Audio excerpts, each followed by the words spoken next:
to the skeleton of the middle segment of the lower limb. The middle segment of the lower limb, which is known as leg, its skeleton is formed of two bones, tibia, which is directed medially, and the fibula, which is directed laterally. Okay. Let me to start with the medial skeleton of the leg. So take care that the tibia in the lower limb in adult correspond to ulna in upper limb, while fibula in adult in the lower limb correspond to radius in adult in the upper limb. And by simple vision to the tibia and the fibula, you can compare the great difference in the thickness between the thickness of the tibia and the thickness of the fibula. Why tibia is more thicker than the fibula? Because of the fibula does not share in the body weight transmission to the foot.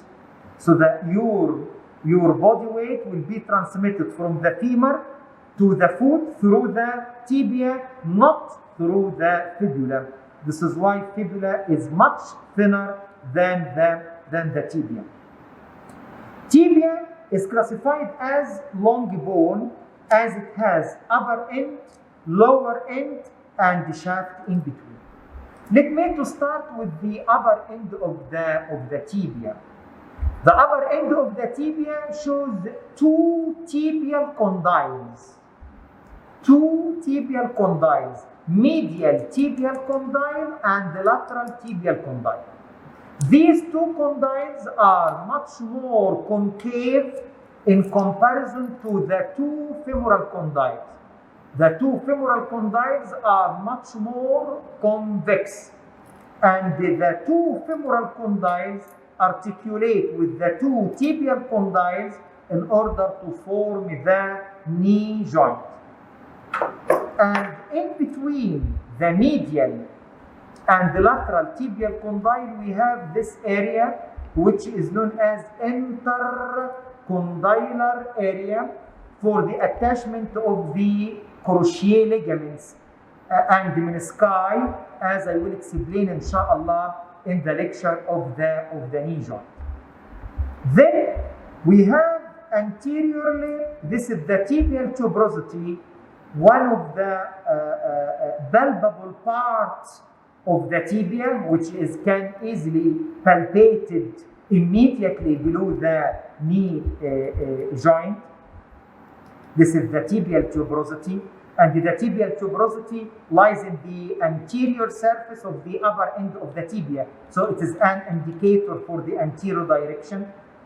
Then posteriorly, we have the following. In the posterior surface of the medial tibial condyle, we have this groove. So this groove is very important for the attachment of a muscle. This muscle is known as semimembranosus. Semimembranosus. So this groove is groove for semimembranosus muscle that lies on the posterior surface of the medial tibial condyle. And on the posterior surface of the lateral tibial condyle, we have this small facet.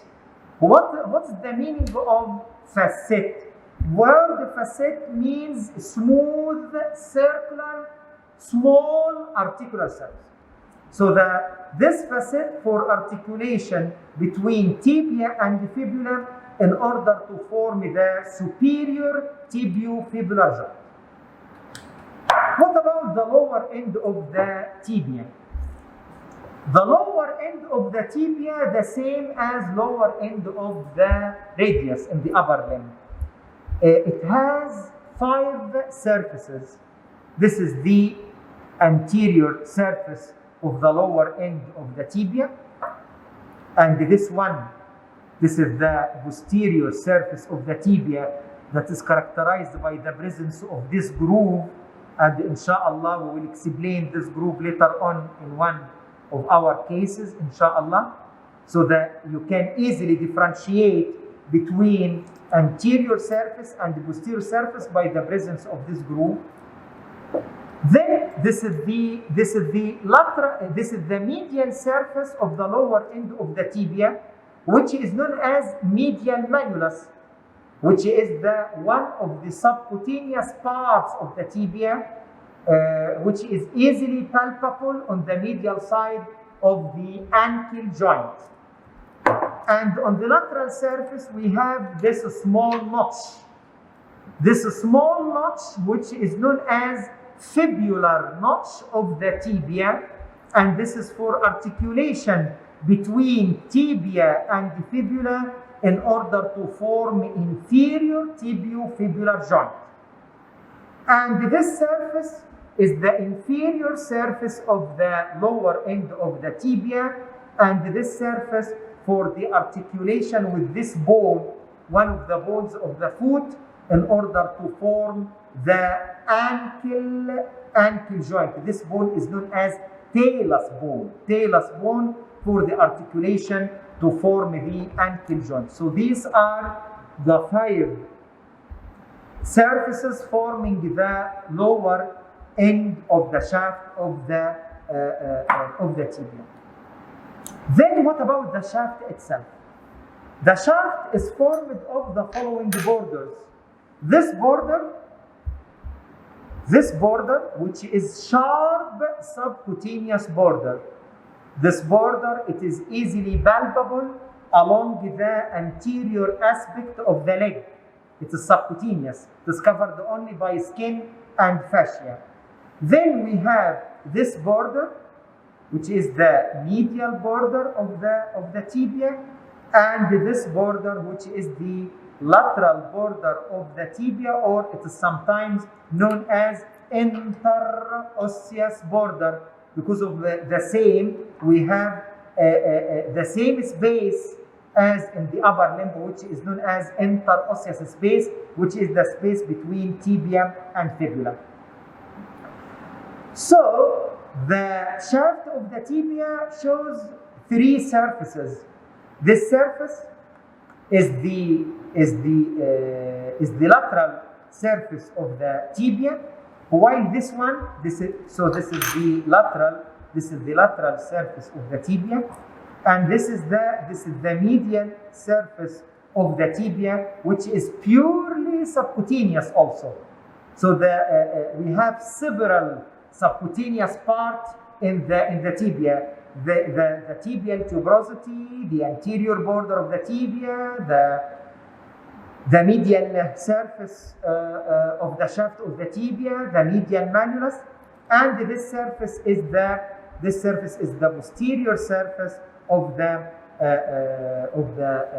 shaft of the tibia. The posterior surface of the shaft of the tibia is characterized by the presence of this oblique line. This oblique line, which is known as soleal line, and this line is very important because it gives attachment to a very important muscle. And from this soleal line extend a vertical ridge. This vertical ridge divides the posterior surface into medial part and lateral part. So by this distribution, we can give the attachment to several muscles attached to the posterior surface of the shaft of the tibia, as inshallah we will describe later on in one of our cases, inshallah. So that again, the posterior surface of the shaft of the tibia shows oblique line. This line is known as soleal line.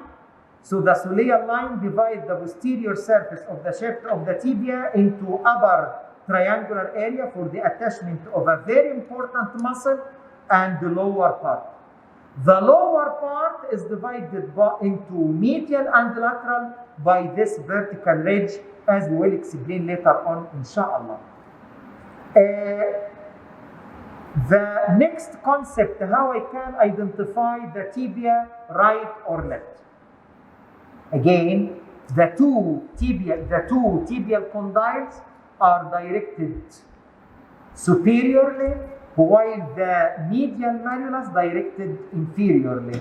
This is how I can differentiate between superior and inferior. Medial from lateral by the medial malleolus. So the medial malleolus is your landmark for the lower and medial part of the shaft of the tibia. Then anterior from posterior by the tibial tuberosity. So the tibial tuberosity differentiate anterior direction from the posterior direction. So by this distribution, this tibia is the right tibia. Then let me to shift to the lateral skeleton of the leg. Lateral skeleton of the leg, which is formed by the fibula. So this is the fibula. Fibula forms the lateral skeleton of the leg, and it is classified as long bone, as it has upper end, lower end, and shaft in between. The upper end of the fibula shows the following. So it has a small facet in its upper part, and as I mentioned, this facet articulate with a corresponding facet on the posterior surface of the lateral tibial condyle to form this joint, as I mentioned, which is the superior tibiofibular joint. And it has this small projection, which is known as a styloid process of the fibula, and this narrow constriction is known as neck of the fibula. These are this is one of the very important landmark for the fibula, because of the neck of the fibula is the commonest site for the fracture of the fibula. So again, the upper end has a head, and the head carry facet.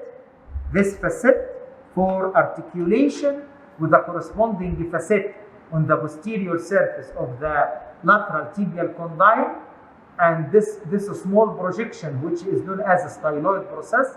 Then we have the neck, which is a narrow constriction between the upper end and the shaft, which is the commonest site for the fracture of the fibula. Then what about the lower end? The lower end of the fibula, it is sometimes known as lateral malleolus. And the lateral malleolus, it is commonly palpable on the lateral aspect of the ankle joint. So this is the medial malleolus, and this is the lateral malleolus. And the lateral malleolus has a facet. This facet also for articulation with the talus. So here from this figure, you can see that the tibia and the fibula, these two bones together form a socket. This socket forms the upper boundary of the ankle joint, while the lower part of the ankle joint is formed by this bone, which is the talus. So the talus articulate with the medial malleolus, with the inferior surface of the tibia, and with the lateral malleolus. And behind the facet, we have this depression. This depression behind the facet on the lateral malleolus of the fibula, this depression, which is known as malleolar fossa, it is very important for the attachment of ligaments supporting the ankle joint, as I will explain later on, inshallah. Then what about the shaft? So in order to determine the borders of the shaft, because of this, sometimes fibula is rich with ridges and elevations. So in order to determine the borders, first you must determine this triangle.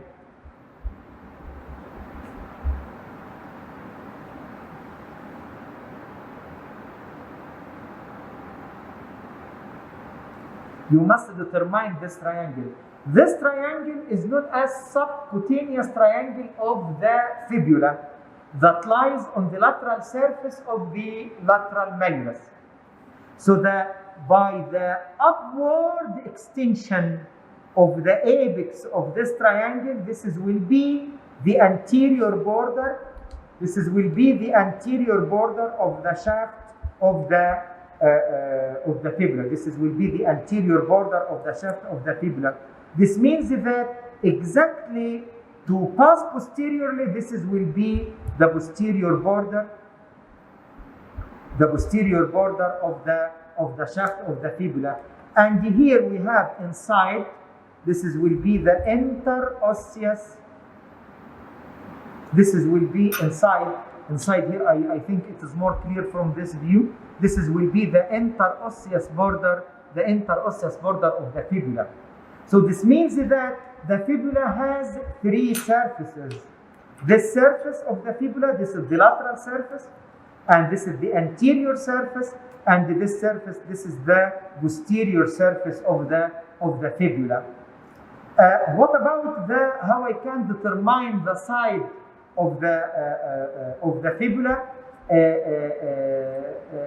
head of the fibula together with the styloid process directed superiorly in comparison to the lateral malleolus directed inferiorly. So this is how to differentiate between superior and inferior. How I can differentiate medial from lateral? By the presence of the malleolar facet and the malleolar fossa. So the malleolar facet and the malleolar fossa are your landmark for the medial side. Anterior from posterior, the malleolar fossa lies behind the malleolar facet. Malleolar fossa lies behind the malleolar facet. So this is the right fibula. What about the joints formed by these two bones? Let me to start with the tibia. Tibia form the knee joint. And from this figure,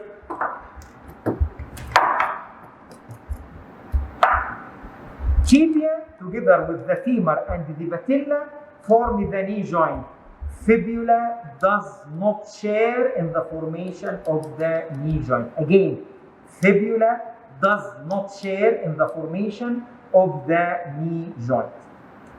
This is first. Second, tibia form the superior tibiofibular joint, middle tibiofibular joint, inferior tibiofibular joint, and lastly this joint which is the ankle joint.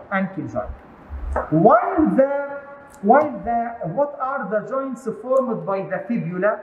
Fibula forms the superior tibiofibular joint, middle tibiofibular joint, distal or inferior tibiofibular joint, and this one which is the ankle joint. So the fibula shares in the formation of the ankle joint but does not share in the formation of the knee joint.